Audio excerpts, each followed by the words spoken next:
Millions of Americans are unemployed, and that's leaving many wondering how they are going to feed their families. I'm Chris Spade at Keller Williams Realty. We're going to give you tips on how you can feed a family of 4 for just $50 a week. Stay with us.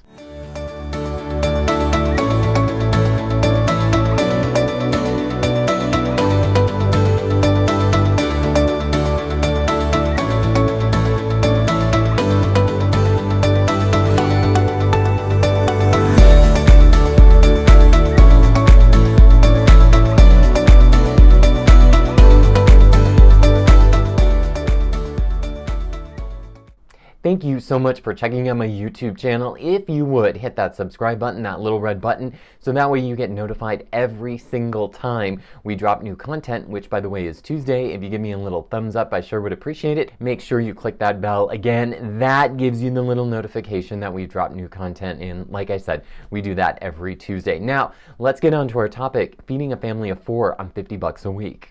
I decided to make this video blog because it had been weighing on my heart a lot over the last couple weeks because I've been checking in with a lot of my clients, and many of my clients have told me that they've lost their jobs and they're starting to get extremely concerned. More so, they're trying to figure out how they're going to feed their family. So that got me wondering, how is it that you feed a family on a budget, especially in this economic health crisis that we're going through? This is something that we've never experienced before. So I did a little research, and I've also done a podcast on this. So if you'd like to listen to that podcast, it's a Pulse on San Diego Real Estate over there on iTunes. But I decided to turn this into a video because I thought it was just as important that you see it here. And this are some of the tips that we gave in that podcast about how you can feed a family of 4 on $50 a week. First and foremost, and I do this unconsciously without even thinking about it, but take the food in your refrigerator in your pantry and move it to the front of the refrigerator or the pantry. This is going to force you to see those food items first, and you're going to use them first. So it's just like they do in the grocery store where they're rotating the stock. You're going to do the same thing in your refrigerator. Now, as an example that I gave in the podcast, I don't buy buttermilk that often. I buy it if I'm going to bake something, and I do like to bake. So if you follow me, you know that I love to bake. Well, I made this limoncello cake. I bought buttermilk for it. I knew that I don't really buy buttermilk, so I thought, you know what, I don't want this to go to waste, so I moved it to the front of my refrigerator unconsciously before I ever did research for this blog, and then I went and made buttermilk biscuits, which I gave away to the neighbors, and then I turned around and made banana bread, which I ate some of it and then gave it away. But I was able to use about 2 cups in total of buttermilk. Now, did I end up wasting some of it? Yes, because it's not something that I normally eat or drink is buttermilk, but unconsciously I moved it forward. So I would encourage you right now, go to your pantry, go to your refrigerator, move all that stuff you think is about to expire to the front of your refrigerator, put all the food in the back that you don't need to eat right now. Now, the second thing I do, and that is plan ahead. Plan out what your meals are going to look like over the coming week. Now, you can do this by just going to the internet and planning out which things that you're going to make. You can do it by meal prepping. I do it because it's just easy. That way I make it all in one day, and then I just yank out of the refrigerator when I'm ready to eat. I just received something from Sprouts that had 6 meals that you can make all from the frozen food section on a budget. So look for those recipes that are going to stretch your budget, and they're everywhere. So whatever you do, plan your meals ahead. Number 3. Now, this is something that I got from Dave Ramsey and the Total Money Makeover, as well as Financial Peace University. And that's an entire course on how to get yourself out of debt. And that is, when you go to the grocery store, 2 things. 1, you never go to the grocery store hungry. 2, you always carry a list. And it's actually 3, you pay in cash. The reason you want to pay in cash is that you are less likely to overspend than if you would overspend if you used your debit card or your credit card. So you want to make sure that you're not overspending. Now, I'm going to give you grace on this one because in many cases, you're not able to use cash at grocery stores because the cashiers don't want to be handling it, because they don't want to be touching things that we haven't touched.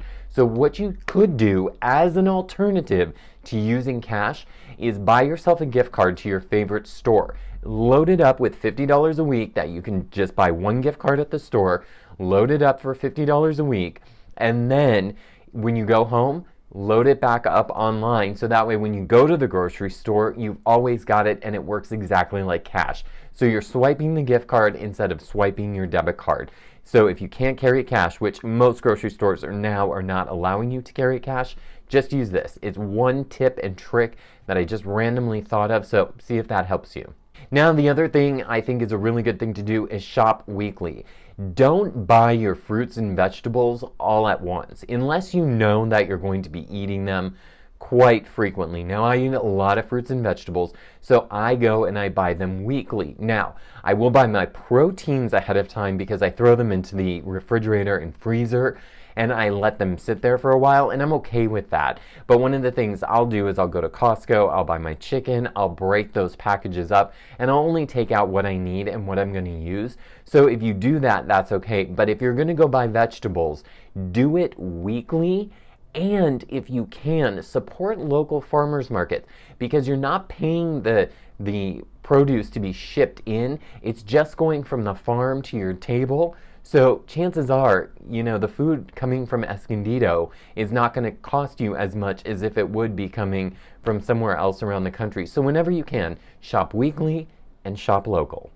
Now, the other thing that you need to do is check your inventory. What do I mean by that?